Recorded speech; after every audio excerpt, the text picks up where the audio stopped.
Welcome back to the Lights Out podcast, bedtime stories for boys and girls around the world. Good evening, boys and girls. Are you ready for bed? Are you all snuggled up and ready for another Lights Out bedtime story? Well, you're in for a treat tonight because we have part 3 of the wonderful story of Henry Sugar by the one and only Roald Dahl. And in the last part, we heard about the doctors who were checking out the Indian man who could see without using his eyes. And he was telling them about his show and that they have to sell tickets or they don't eat. So let's start part 3 of the wonderful story of Henry Sugar. So what does this have to do with us? I asked him. Very interesting for you, he said. Lots of fun, let me explain. You see, whenever our theatre arrives in a new town, I myself go straight to the largest hospital and ask the doctors there to bandage my eyes. I ask them to do it in the most expert fashion. They must make sure my eyes are completely covered many times over. It's important that this job is done by doctors, otherwise people will think I'm cheating. Then, when I'm fully bandaged, I go out into the streets and I do a dangerous thing. What do you mean by that? I asked. What I mean is that I do something that is extremely dangerous for someone who cannot see. What do you do? I asked. It is very interesting, he said, and you will see me do it if you will be so kind as to bandage me up first. It would be a great favour to me if you will do this little thing, sir. I looked at the other 3 doctors. Dr. Phillips said he had to go back to his patients. Dr. McFarlane said the same. Dr. Marshall said, well, why not? It might be amusing. It won't take a minute. I'm with you, I said, but let's do the job properly. Let's make absolutely sure he can't peep. You are extremely kind, the Indian said. Please do whatever you wish. Dr. Phillips and Dr. McFarlane left the room. Before we bandage him, I said to Dr. Marshall, let's first seal down his eyelids, and when we've done that, we'll fill his eye sockets with something soft and solid and sticky. Such as what? Dr. Marshall asked. What about dough? Dough would be perfect, Dr. Marshall said. Right, I said. If you will nip down to the hospital bakery and get some dough, I'll take him into the surgery and seal his eyelids. I led the Indian out of the restroom and down the long hospital corridor to the surgery. Lie down there, I said, indicating to the high bed. He lay down. I took a small bottle from the cupboard. It had an eyedropper in the top. This is something called collodine, I told him. It will harden over your closed eyelids so that it's impossible for you to open them. How do I get it off afterwards? He asked me.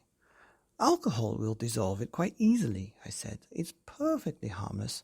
Close your eyes now. The Indian closed his eyes. I applied the collodion over both lids. Keep them closed, I said, and wait for it to harden. In a couple of minutes, the collodion had made a hard film over the eyelids, sticking them right down tight together. Try to open them, I said. He tried but couldn't. Dr. Marshall came with the basin of dough. It was the ordinary white dough used for baking bread. It was nice and soft. I took a lump of the dough and plastered it over one of the Indian's eyes. I filled the whole socket and let the dough overlap on to the surrounding skin. Then I pressed the edges down hard. I did the same with the other eye. That isn't too uncomfortable, is it? I asked. No, the Indian said. It's fine. You do the bandaging, I said to Dr. Marshall. My fingers are too sticky. A pleasure, Dr. Marshall said. Watch this. He took a thick wad of cotton wool and laid it on top of the Indian's dough-filled eyes. The cotton wool stuck to the dough and stayed in place. Sit up, please, Dr. Marshall said. The Indian sat up on the bed. Dr. Marshall took a roll of 3-inch bandage and proceeded to wrap it around and around the man's head. The bandage held the cotton wool and the dough firmly in place. Dr. Marshall pinned the bandage. After that, he took a second bandage and began to wrap that one, not only around the man's eyes, but around his entire face and head. "Please leave my nose free for breathing," the Indian said. "Of course," Dr. Marshall answered. He finished the job and pinned down the end of the bandage. "How's that?" he asked. "Splendid," I said. "There's no way he can possibly see through that." The whole of the Indian's head was now swathed in thick white bandage, and the only thing you could see was the end of his nose sticking out. He looked like a man who had had some terrible brain operation. "How does that feel?" Dr. Marshall asked. "It feels good," the Indian said. "I must compliment you gentlemen on doing such a fine job." "Off you go then," Dr. Marshall said, grinning at me. "Show us how clever you are at seeing things now." The Indian got off the bed and walked straight to the door. He opened the door and went out. "Great Scott," I said. "Did you see that? He put his hand right on the doorknob." Dr. Marshall stopped grinning. His face had suddenly gone white. "I'm going after him," he said, rushing for the door. I rushed to the door as well. The Indian was walking quite normally along the hospital corridor. Dr. Marshall and I were about 5 yards behind, and very spooky it was to watch this man with an enormous white bandage totally covering his head strolling casually along the corridor just like anyone else. It was especially spooky when you knew for a certainty that his eyelids were sealed and that his eye sockets were filled with dough, and that there was a great wad of cotton wool and bandages on the top of that. I saw an orderly coming along the corridor towards the Indian. He was pushing a food trolley. Suddenly the orderly caught sight of the man with the white head, and he froze. The bandaged Indian stepped casually to one side and off the trolley and went on. "He saw it," I cried. "He must have seen that trolley. He walked right around it. This is absolutely unbelievable." Dr. Marshall didn't answer me. His cheeks were white, his face rigid with shocked disbelief. The Indian came to the stairs and started to go down them. He went down with no trouble at all. He didn't even put his hand on the stair rail. Several people were coming up the stairs. Each of them stopped, gasped, stared, and quickly got out of his way. At the bottom of the stairs, the Indian turned right and headed for the doors that led out into the street. Dr. Marshall and I kept close behind him. The entrance to our hospital stands back a little from the street, and there is a rather grand series of steps leading down from the entrance into a small courtyard with acacia trees around it.